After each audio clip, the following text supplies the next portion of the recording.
بسم اللہ الرحمن الرحیم۔ خواتین و حضرات السلام علیکم۔ بریگیڈیئر اسحاق اور افغانستان میں کل پاکستان کے سفارتکار پر جو حملہ ہوا ہے اس کا، اور اسی کے ساتھ ساتھ گلبدین حکمتیار جو کہ حزب اسلامی کے لیڈر ہیں اور ایک جانے پہچانے مانے مجاہد اور سیاستدان ہیں، ان کے اوپر بھی جو حملہ ہوا ہے اس کے بارے میں بات چیت آج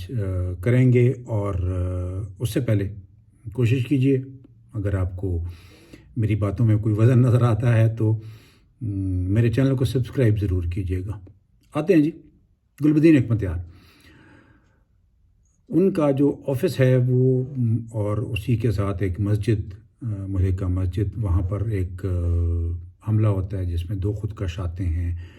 according to the initial information, لیکن وہ دونوں ہلاک ہو جاتے ہیں اور کوئی بڑا نقصان نہیں ہوتا سوائے 2 گارڈز کے جو کہ ہلاک ہوتے ہیں۔ اور اسی کے ساتھ پاکستان ایمبیسی جو کہ ڈپلومیٹک انکلیو میں نہیں ہے، یہ بھی بتاتے چلوں۔ وزیر اکبر خان کا نام مشہور ہوا جب پچھلے دنوں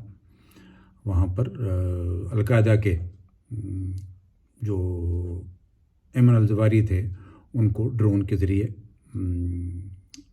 ٹارگٹ کیا گیا یا نشانہ بنایا گیا، لیکن پاکستان ایمبیسی جو بڑا عرصہ وہاں پر تھی، اس کے بعد پرانی ایمبیسی جو کہ پاکستان کی پرانی بلڈنگ ہے جو کہ افغان جہاد کے دوران جل بھی گئی تھی، تباہ بھی ہو گئی تھی، نقصان پہنچا تھا اس کو۔ صادق خان جو کہ ہمارے وہاں ایمبیسڈر ہیں، ان کے دور میں اس کو دوبارہ رینوویٹ کیا گیا اور پھر وہاں پر شفٹنگ کی، اور یہ ڈپلومیٹک انکلیو میں نہیں ہے، اس لیے وہاں پر ایکسٹرا آرڈنری سیکورٹی دی جاتی ہے اکثر وہاں پر۔ آتے ہیں جی نظامانی صاحب جو کہ چارج ڈی افیئرز ہیں، ان کے اوپر حملہ ہوا اور شوٹر اٹیک تھا، لانگ رینج ویپن نہیں تھا کہنے میں، آٹومیٹک ویپن سے فائر ہوا ان کے اوپر، اور وہ باہر لان میں واک کر رہے تھے along with اپنے جو ان کا سیکورٹی گارڈ تھا۔ سیکورٹی گارڈ شدید زخمی ہیں، اللہ تعالیٰ ان کو صحت مند زندگی عطا فرمائے۔ نظامانی صاحب کو کوئی نقصان نہیں پہنچا۔ بات یہ ہے کہ اس واقعے میں کون ملوث ہے، کس کو اس کا فائدہ پہنچے گا، اور جو انہوں نے اٹیک کیا ہے خاص طور پر پاکستان کے سفارتکار کے اوپر،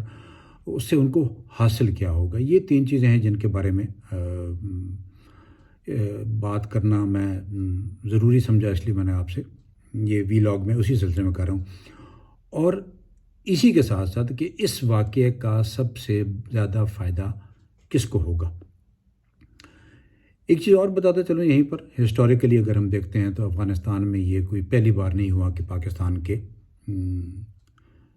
ڈپلومیٹک مشن کے اوپر کوئی اٹیک ہوا۔ اس سے پہلے میرا خیال ہے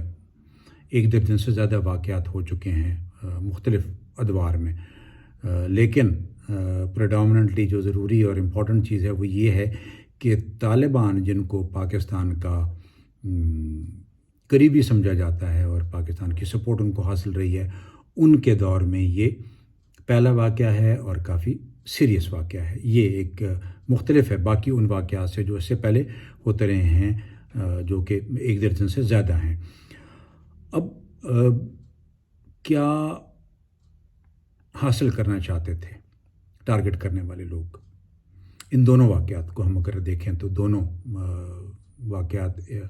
گلبدین حکمتیار کو بھی پاکستان کے کافی قریب سمجھا جاتا ہے، اور خاص طور پر افغان جہاد جو کہ سوویت یونین کے خلاف تھا، اس میں گلبدین حکمتیار سب سے زیادہ قریبی جہادی کمانڈر سمجھے جاتے تھے، اور ان کو سپورٹ بھی ملتی تھی، اور پاکستان کے اوپر ایک الزام بھی لگا کرتا تھا کہ آپ صرف گلبدین حکمتیار کو ضرورت سے زیادہ اپنے قریب رکھا ہوا ہے، اور ان کو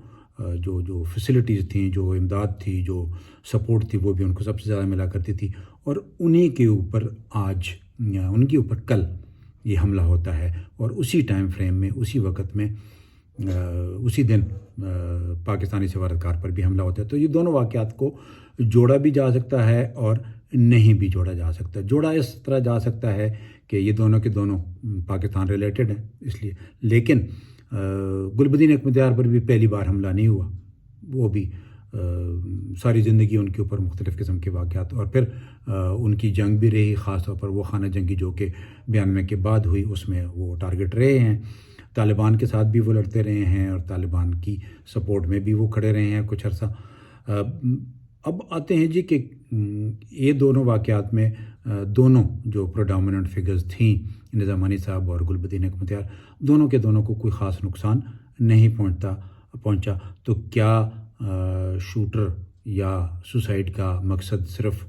ان کو وارننگ دینی تھی یا ان دونوں کو ختم کرنا بھی مقصد تھا؟ ظاہری طور پر یہ ایک پیغام دینا نظر آتا ہے، لیکن یہ پاسبل بھی ہے، یہ ہو بھی سکتا ہے کہ جو شخص جس نے نظامانی صاحب کے اوپر اٹیک کیا وہ مس کر گیا ٹارگٹ، اور اسی ٹائم فریم میں سیکیورٹی گارڈ ان کے سامنے آ گیا، اس لیے سیکیورٹی گارڈ کو زیادہ گولیاں لگی اور نظامانی صاحب بچت ہو گئی ان کی۔ لیکن انٹرسٹنگلی کون ہے جو اس واقعے کے پیچھے ہو سکتا ہے؟ سب سے زیادہ پرائم سسپیکٹ جو مجھے نظر آ رہا ہے وہ ہے ٹی ٹی پی۔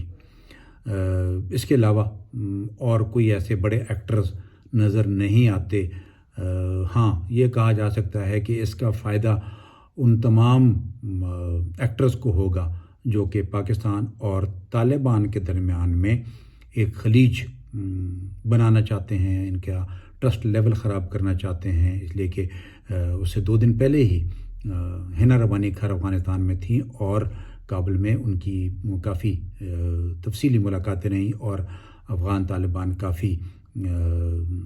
خوش تھے کہ پاکستان کی طرف سے ایک اچھا ڈیلیگیشن گیا اور چیزوں کو امپروو کرنے کے لیے دونوں سائڈ پہ بات چیت بھی ہوئی۔ اب آتے ہیں جی کہ وہ کون ہیں جو کہ اس خلا سے فائدہ اٹھا سکتے ہیں۔ اپیرنٹلی بڑی سیدھی سی بات ہے، امریکہ نمبر 1، انڈیا نمبر 2 اور NRF ناردرن ریزسٹنس فرنٹ جو کہ